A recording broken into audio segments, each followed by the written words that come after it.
e a gente começa a nossa live do congresso, desse encontro internacional de pianistas, que eu queria aproveitar e agradecer também ao Adriano Nogueira, que organizou todo este evento, que para nós profissionais também é uma maneira de continuar na ativa, fazendo algo, e para vocês também é uma maneira de estar reciclando, aprendendo ou revendo vários conhecimentos, várias colocações que às vezes a gente sabe, esquece, outras a gente aprende. Então, bem-vindo a todos. A primeira live, hein, gente? Vamos ver como é que reage aqui toda essa tecnologia hoje. Bem, eu vou começar então falando um pouquinho da minha trajetória. Por que eu estou falando desse tema hoje? Desde muito pequena eu percebia que eu tinha uma facilidade de ler as partituras, ler um pouco baixo. Deixa eu aumentar um pouquinho. Como é que tá? O áudio melhorou? Sim? Tá bom o áudio, gente? Eu posso falar mais alto também, de repente pode ser isso. Dá um feedback aí, se tá bom, como é que tá. Então eu percebia que eu conseguia ler algumas partituras e outras pessoas não. Mas eu achava que isso era normal, que todo mundo lia as partituras todas. E eu lembro, assim, desde muito pequena, lendo todos os livros, os métodos, desde dos Leila Fletchers e os livros de partituras. Eu sempre gostei muito de ler todos, não ler só o meu, ler todas as outras pecinhas que eu ia ver ainda. E com isso, eu lembro assim de ainda criança, estar tocando para corais, depois na adolescência tocando com instrumentistas, tocando para grupos locais. E até que eu entrei, depois que eu me formei na UNB, na Universidade de Brasília, continuava tocando para os alunos, para os instrumentistas, tocando para o canto coral da universidade, para o coro sinfônico do maestro Davi Juncker,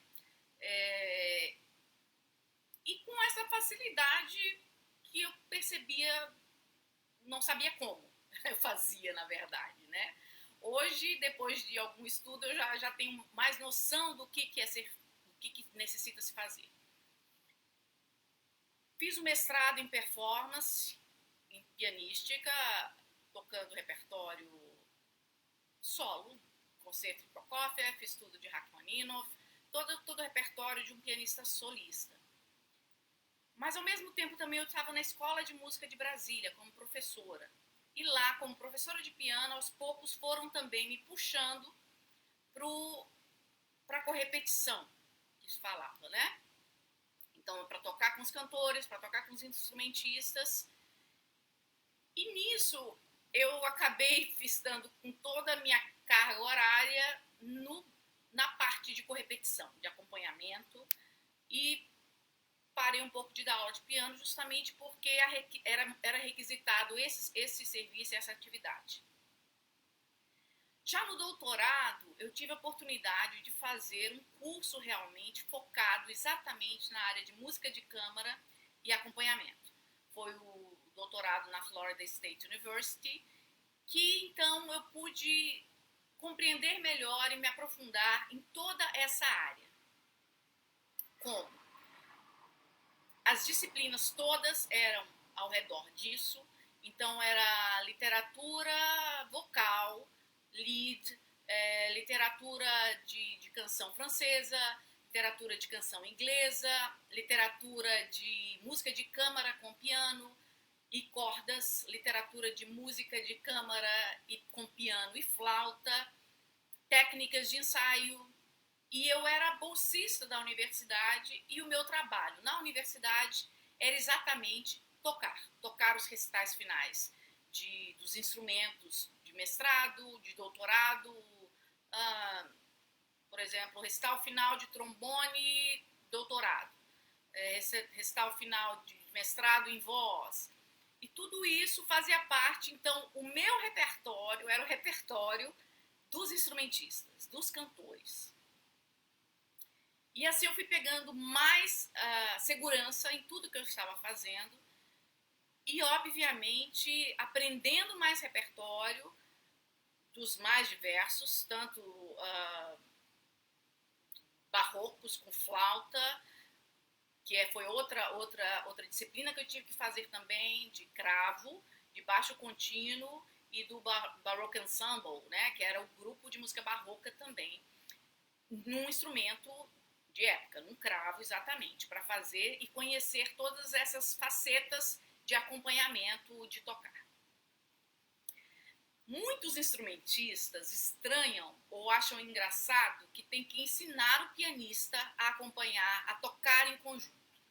Por quê? Porque geralmente são instrumentistas, instrumento melódico, que já começaram desde muito cedo a tocar em conjunto. É um duo de flautas, é um quarteto de sax, é um trio de cordas, é um duo de clarineta, é um quinteto de sopros. E isso é algo natural nos instrumentistas de orquestra. Se for falar da música popular, ainda é maior, porque aí é mais ainda que nasce tocando em conjunto. O pianista, a gente tem que aprender, muitas vezes, a tocar em conjunto, justamente porque temos um trabalho muito solitário. Então, eu gostaria de falar de alguns aspectos desse pianista, dessa atividade do pianista, que é tocar com outros instrumentistas e com coro, com vozes. Bem, antes de tudo, você tem que ser um bom pianista. Não dá para tocar de qualquer jeito, ou porque você não é o solista, como muitas vezes se fala, não aparece tudo. Aparece tudo. Você tem que saber o que você está fazendo, ter uma boa base técnica, uma boa base interpretativa, e isso é algo que a própria formação do piano nos dá. Geralmente com estilos contrastantes, o que nos dá muito conhecimento até para orientar os outros instrumentistas.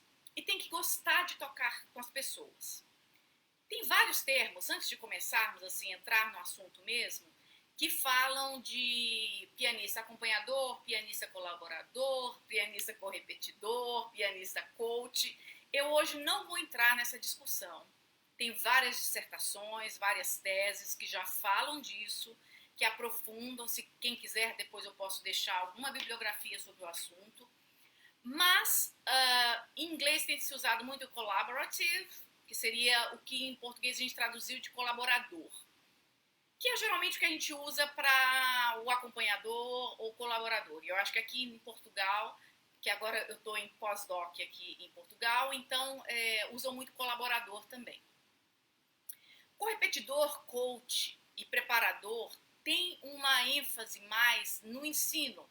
Já é um pianista especializado, geralmente em algum instrumento ou em voz, em repertório vocal, e que pode orientar esse cantor na dicção, no aspecto estilístico, no aspecto interpretativo, e o mesmo instrumentista, da mesma forma. Geralmente, às vezes, a pessoa já toca um instrumento de cordas e toca piano e sabe lidar com aquele tipo de aluno que provavelmente já tem um outro professor de canto ou um professor de instrumento, mas que o pianista age também como um auxiliar na interpretação, na dicção, principalmente para os cantores, que foi algo que eu tive que fazer também no doutorado nos Estados Unidos, foi conhecer a dicção lírica, alemão, francês, italiano, saber falar, saber a gramática e saber principalmente a transcrição fonética, para auxiliar os cantores. Então, eu vou usar o termo mais colaborador, que seria um termo mais genérico para toda essa atividade do pianista em conjunto. Bem, eu queria começar falando de algo que às vezes a gente não fala com alguns, quando a gente está formando ou quando o pianista está buscando este caminho profissional. Primeira coisa são os traços de personalidade desse profissional, as habilidades de cooperação musical que ele tem que desenvolver e o conhecimento acadêmico, que é aquilo que muitas vezes nós, como professores, tentamos passar ou ele deve buscar mesmo que seja por ele mesmo. Então, quais são esses traços de personalidade? Primeira coisa, no meu entender, na minha visão, é que esse pianista tem que gostar de gente. Ele tem que gostar de estar com pessoas. Ele tem que gostar de lidar com pessoas, de lidar com personalidades diversas. Não pode ser uma pessoa muito apegada à sua interpretação. O que isso significa? É muito difícil você ser um bom colaborador se você acha que a interpretação daquela peça deve ser assim a ferro e fogo. Aqui precisa fazer um rubato, aqui é um piano, tem que ser nesse andamento. Uma grande qualidade de um pianista que toca em conjunto é saber ser flexível. Você saber tocar correspondendo ao que o outro musicista também está fazendo. Deixar-se levar. Go with the flow, como dizem os americanos. Simplesmente reagir de uma forma colaborativa, cooperativa, que é muitas vezes diferente do enfoque que a gente dá no ensino do piano solo. Descobrir a sua essência, descobrir o seu estilo interpretativo. Não é bem esse o caminho do pianista colaborador. Outra coisa, tem que ser uma pessoa que passa segurança. Porque a última coisa que alguém que está tocando quer é alguém seguro ao piano. Então, é aquela pessoa que vai dar tudo certo, se sente que a pessoa está nervosa antes de entrar, o instrumentista, o cantor. É uma pessoa que acolhe de alguma forma, que sabe transmitir segurança, que tudo vai sair tudo bem, nós estamos preparados, que tem esse papel também um pouquinho de psicólogo, de controle da situação. Tem que saber também trabalhar em equipe, com os professores de instrumento, com os professores de canto, com os professores de regência, com os próprios regentes, com os maestros. É alguém que passe, que circule com certa facilidade entre os vários musicistas e os vários tipos de personalidades. Se você acha que você leva jeito para isso e gosta de pessoas, talvez seja uma boa forma de atuar como pianista. Porque muitos pianistas às vezes se sentem sozinhos, gostam de tocar com outras pessoas também, além de serem bons pianistas. Então, eu acho que é importante ressaltar que não é só saber tocar bem. Existe, no meu entender, um perfil também de uma pessoa que seja um bom colaborador. Bem, na parte de colaboração, de cooperação musical, tem que saber ouvir muito bem, reagir ao que está havendo. Só uma pergunta. Aqui está o contrário para vocês que estão lendo? Me falem aí. O contrário tá, tá? Me falem aí. Se bem que eu não sei se eu sei resolver, mas se eu souber alguma coisa, eu ajudo aí também. Então, ouvir e ouvir. Muito o que está sendo emitido por quem você está tocando com a pessoa, o que você está soando e o resultado do todo, do grupo, do que você está fazendo. Isso é muito importante também.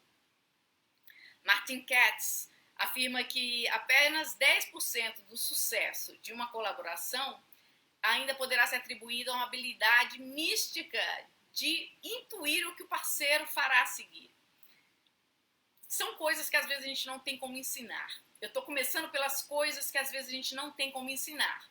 E vou terminar com algo mais concreto do que a gente consegue ensinar, a gente consegue falar e que os alunos conseguem aprender e se desenvolver.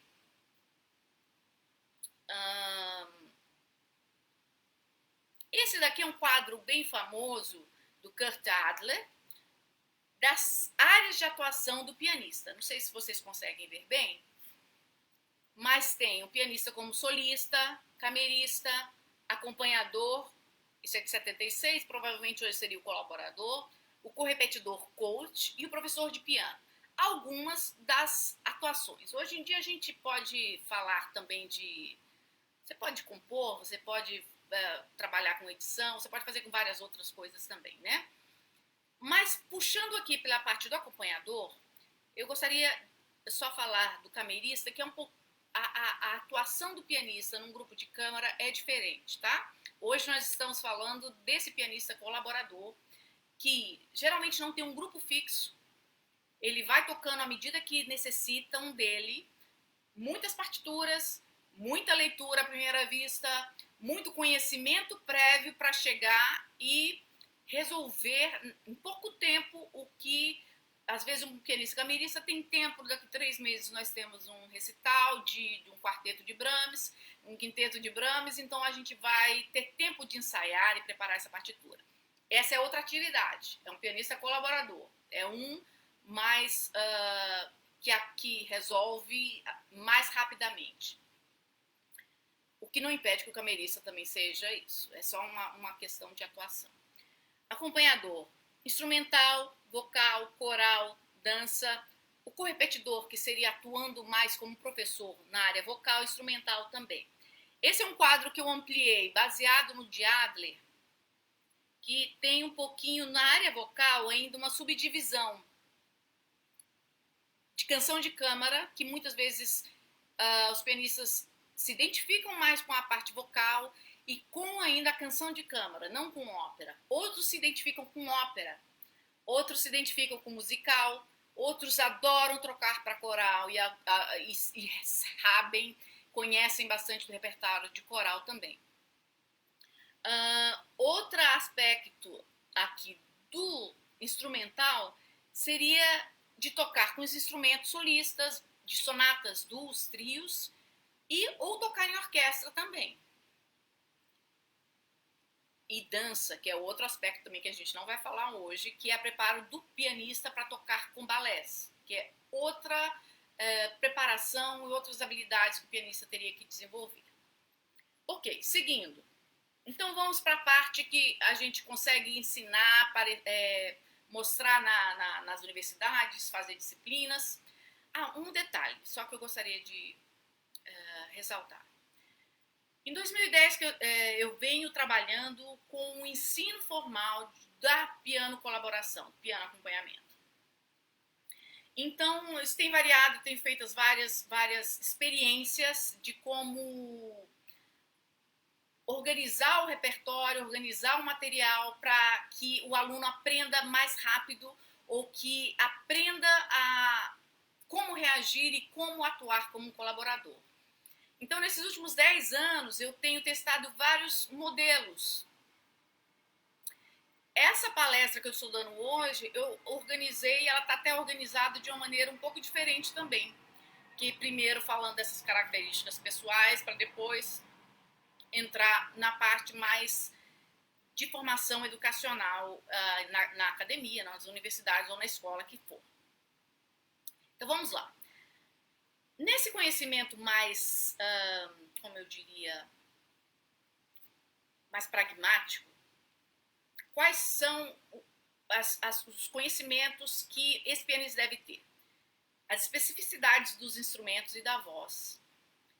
Conhecer o repertório desses instrumentos e de voz.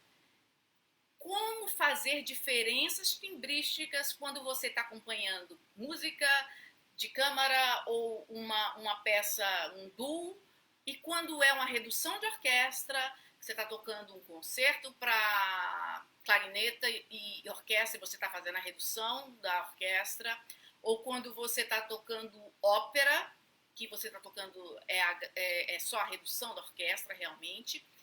E, por último, eu deixei talvez o que todos sabem que é essencial, a leitura à primeira vista. Não tem tempo para resolver, levar para casa a partitura, muitas vezes, para um pianista colaborador. É sentar, pegar a partitura e tocar. Então, a leitura tem que ser desenvolvida. Se não é algo inato seu, e você gosta de trabalhar com pessoas e quer desenvolver, isso é possível. Você pode desenvolver a sua leitura à primeira vista, mas requer, como tudo, requer prática e exercícios. Ok, então vamos. As especificidades. O que significa isso? Saber como funciona um instrumento de corda, como ele emite o som, quais são as partes do violino, quais são as partes do violoncelo, como que se dá a técnica do arco, o que a mão esquerda faz, o que a mão direita faz, o que é fácil para fazer naquele instrumento, o que é difícil para fazer naquele instrumento. Porque você, muitas vezes, pega um andamento que acha que está bom e justamente numa parte que o instrumentista é muito difícil para o instrumentista. Às vezes, uma oitava para a gente é muito fácil. Para um cantor já não é fácil. Ele vai ter que pensar muito, mudar a colocação, mudar registro. Então, você tem que antecipar também as dificuldades que aquele instrumentista pode ter. Tanto na voz, quanto no instrumento, quanto os tipos também de articulação, a nomenclatura. Cada instrumento, cada professor de instrumento, geralmente fala de um jeito a articulação, ou algum ataque sulenho, ou pizzicato, ou surdina, todos esses vão interferir no som. Interferindo no som e no timbre, muitas vezes interfere na temporalidade. Se interfere na temporalidade, vai interferir na sua sincronia. Então, é importante você ter uma noção geral daquele instrumento, do repertório daquele instrumento, o que muitos tocam, o que todo mundo toca, o que ninguém toca, para começar a fazer o seu repertório também para cada instrumento. Falei já um pouquinho disso, que é conhecer... outro aspecto, conhecer também um pouco de regência. Você vai lidar com regentes, saber o gestual do regente, como estar junto, como respirar junto, que é algo muito importante também. Conhecimento do repertório, eu já comecei a falar um pouquinho também sobre isso, de saber, por exemplo, os alunos iniciantes geralmente começam com que tipos de peça? Tem as peças do Ernest Mali para fagote, que geralmente os alunos iniciantes tocam, ou tem o método Suzuki de cordas. Pega o Suzuki 1, do começo ao fim, lê. Pega um método que não seja de piano, que seja algum instrumento. E pega a parte de acompanhamento, que geralmente vai ter uma parte de acompanhamento. E toque, do começo ao fim. Ponha um metrônomo tranquilo e valendo. Já vai adquirindo o repertório e desenvolvendo a sua leitura. Diferença tímbrica. Como produzir essas sonoridades? Isso é importante porque quando você entende que ao tocar uma ópera você não está tocando uma parte para piano, e sim uma tentativa de alguém de colocar uma grade orquestral numa partitura para piano. Outro editor vai fazer uma outra redução daquela orquestra. Entender que instrumento toca que horas. Que hora que está um tutti de orquestra e que hora que só vai estar o cravo fazendo um recitativo. Que hora que o cantor vai respirar e se ele vai ter esse tempo, se a orquestra vai dar esse tempo a ele. O pianista, ele vai estar não atuando como um piano. Ele tem que soar o mais próximo possível de uma orquestra. Como representar um trombone ao piano? As cordas. O que você faz de ataque nas teclas para conseguir um som de cordas? Que tipo de articulação de cordas? É um pizzicato? Eu vou com um dedo mais inclinado, mais reto, eu vou com o pulso todo, eu vou com o braço, eu vou com peso do braço, eu vou sem peso do braço. Todas essas decisões, nós pianistas que tocamos uma redução de orquestra, temos que estar atentos. Porque o instrumentista que está contigo ensaiando um concerto, ou um cantor que está contigo ensaiando uma ópera, vai ouvir uma orquestra. Quer dizer que nós conseguimos fazer uma orquestra perfeitamente ao piano. Claro que não, nós somos um pianista e o nosso instrumento é um piano. Mas vocês pianistas sabem que nós temos que ter o grande talento de nos disfarçar de instrumento, muitas vezes não de martelos, instrumentos que cantam, instrumentos de sopros, instrumentos de metal, de cordas, para conseguir diferentes cores ao piano. E essas cores podem ser inspiradas pelo instrumento de orquestra. Faz sentido? Busquem como retirar um som diferente do seu piano pensando em algum outro instrumento. Porque o som do piano a gente já sabe qual é. Mas dependendo da pressão, do peso, do ataque, o timbre é diferente. E esse timbre vai enriquecer a sua performance com redução de orquestra. E mais do que isso, o seu repertório solista também. Leitura à primeira vista eficiente. Em 5 minutos eu vou tentar concluir, porque a gente tem perguntas.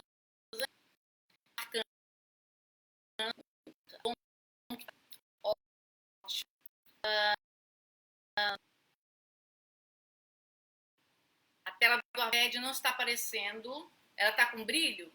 Assim fica melhor? Peraí. Ui.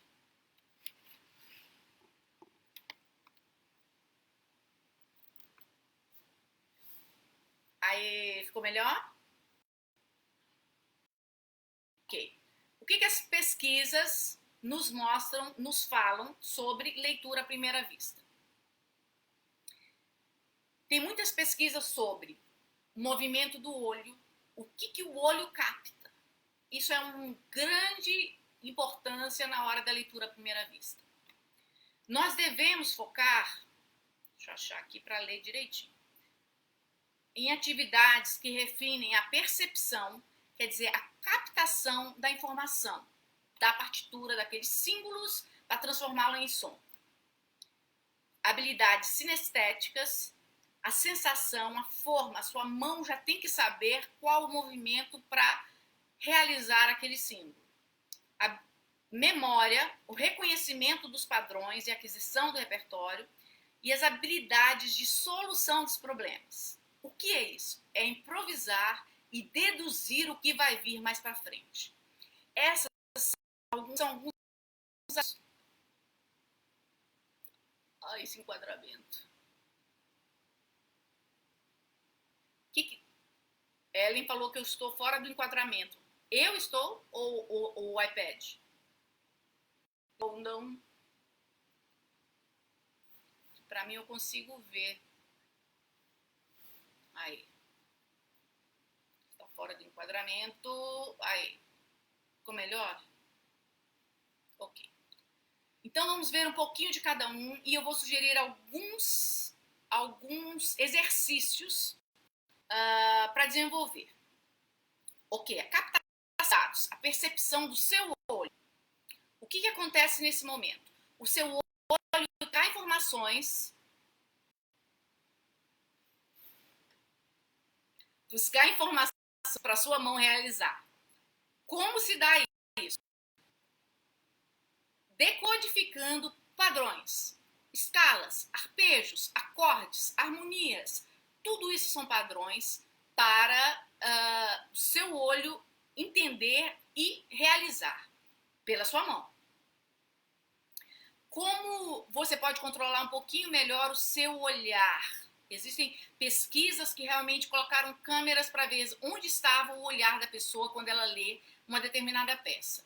Por exemplo, melodia acompanhada. Melodia acompanhada é algo que você geralmente tem uma harmonia que dura mais tempo, um ritmo harmônico lento, uma harmonia que dura um compasso, 2 compassos, e uma melodia que se move. Então, o seu olho geralmente tem um movimento mais linear. Identifiquei aqui a harmonia na mão esquerda, o padrão de acompanhamento. O que é o padrão de acompanhamento? É o tipo do ritmo que aquela harmonia está fazendo. Ok. E meu olho vai de uma forma mais linear. Quando eu tenho música contrapontística, o meu olho já fica com um movimento mais de zigue-zague para buscar as entradas de um sujeito, de um tema numa fuga, da resposta de uma fuga, onde tem aquele motivo que se repete. Então, meu olho busca e atua de uma forma meio zigue-zague, buscando essa informação. Numa peça para coro, homofônico, como aqueles corais de bar, são ótimos para você também praticar essa leitura. Geralmente, do baixo para cima, então seu olho tem que buscar o baixo, identificar a harmonia e subindo, lendo cada acorde. Notando as vozes que mantêm a mesma nota, que são essas que você não vai precisar nem ler, elas já estão paradas, certo? Então, esses movimentos dos olhos podem ser coordenados. Você pode coordenar e tomar mais autoridade, controle do que você está fazendo com seus olhos. Habilidades sinestéticas. O que são isso? É formar forma. A sua mão tem que já saber a posição naquele determinado acorde, naquela determinada escala. Ele aprende isso muito claramente quando a gente ensina isso à mão. Então, alguns exercícios são, de olhos fechados, identificar os grupos de duas teclas do piano. Então, você tem duas teclas aqui, duas teclas ali, duas teclas lá. Mas, como eu falo para meus alunos, por braille, você vai só pela mão, identificando. 3. Observe onde está o seu polegar. Que nota é aquela? Ela serve de referência quando você precisa ler. Então, você já sabe que tem as 3 teclas pretas e o seu polegar está no Fá ou está no Mi. Tudo isso você pode treinar. Feche os olhos e vá pela extensão do seu teclado. Vai, volta. Outra atividade que você pode fazer. Sentir na sua mão como são os acordes. Tem acorde que é tecla preta, tecla branca e tecla preta. Que é uma forma diferente de um Ré maior, que é tecla branca, tecla preta e tecla branca. Então, você já sabe que um Ré maior tem essa forma. Isso é o que a gente chama de topografia do teclado. Os altos e baixos, os morrinhos e as descidas. Como que a sua mão...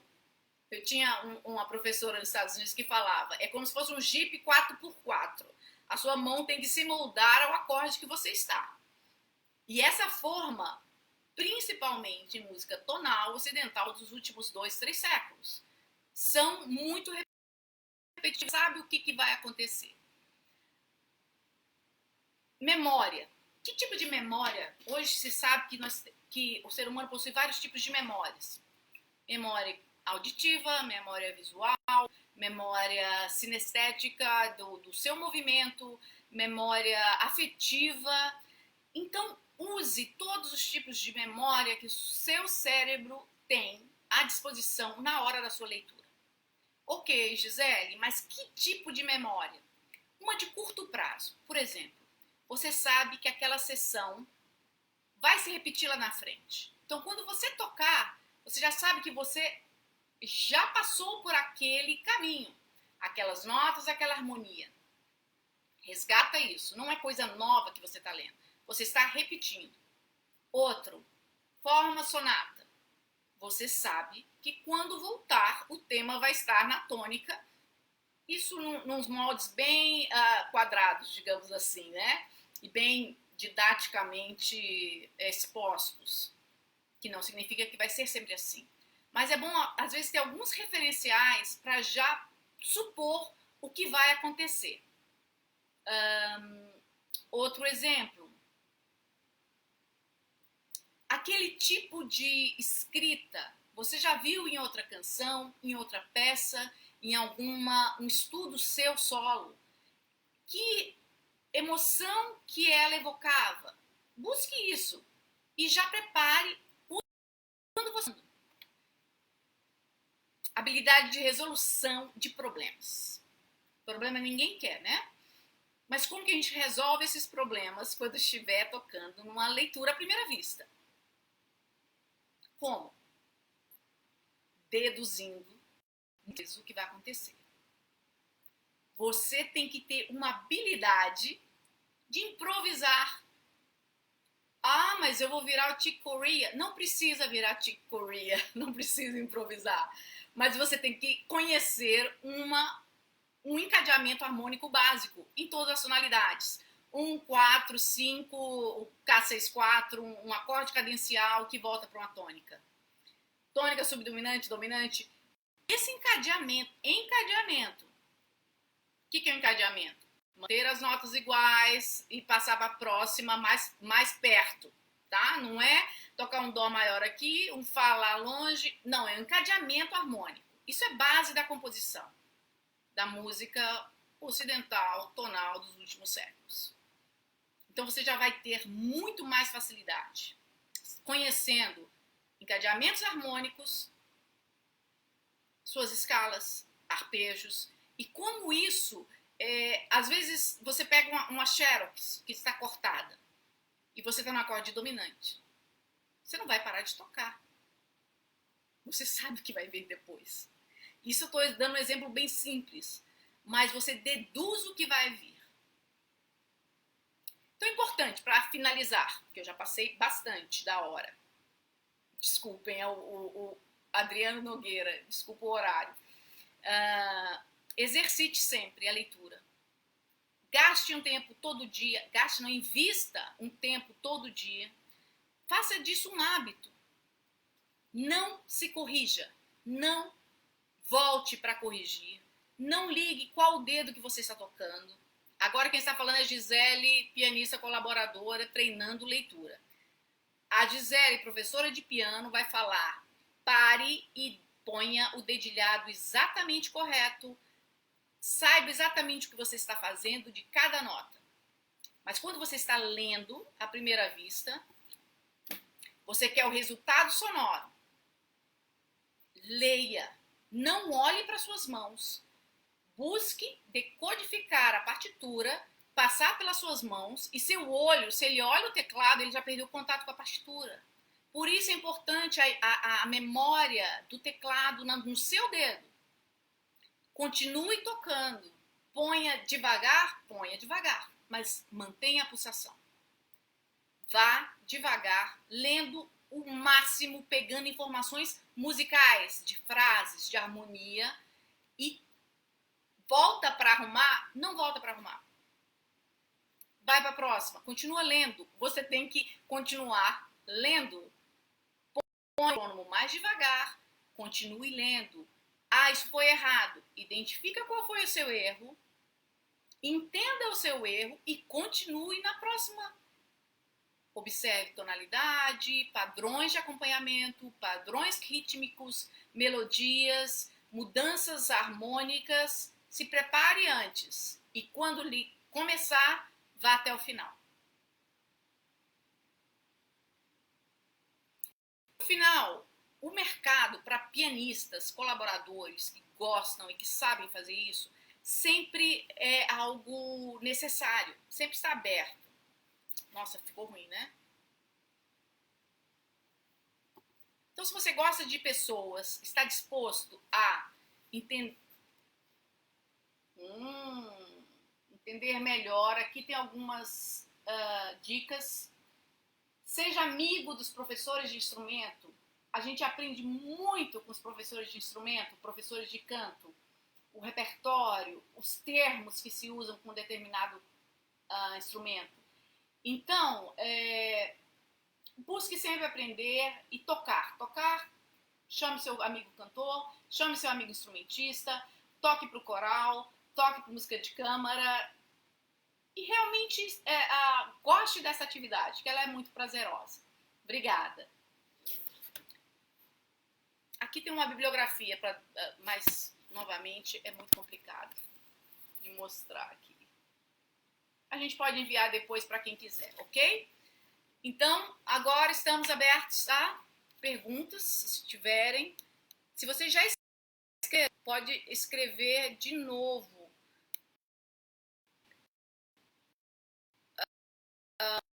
Que esses já tem alguma pergunta. Eu tentei com o iPad.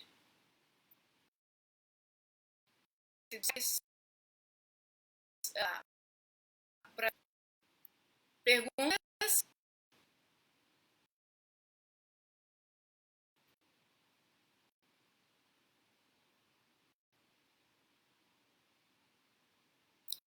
Obrigada, Ellen. Obrigada, Karen, Virgílio.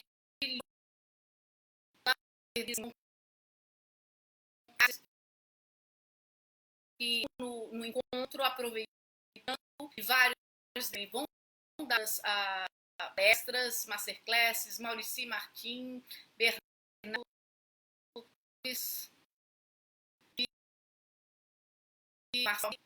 João Casarotti, Lucas Nascimento, João. Então, eu só tenho a agradecer a vocês, ao Adriana pela organização desse evento, a escola Crescendo também, que deu um suporte, vai formalizar todo esse evento. E qualquer dúvida, tem o meu Instagram, Gisele Pires Pianist, e Facebook também, Gisele Pires Pianist. Me sigam lá, acompanhando dicas, recitais, informações, e vai ser um prazer responder qualquer pergunta que querem depois.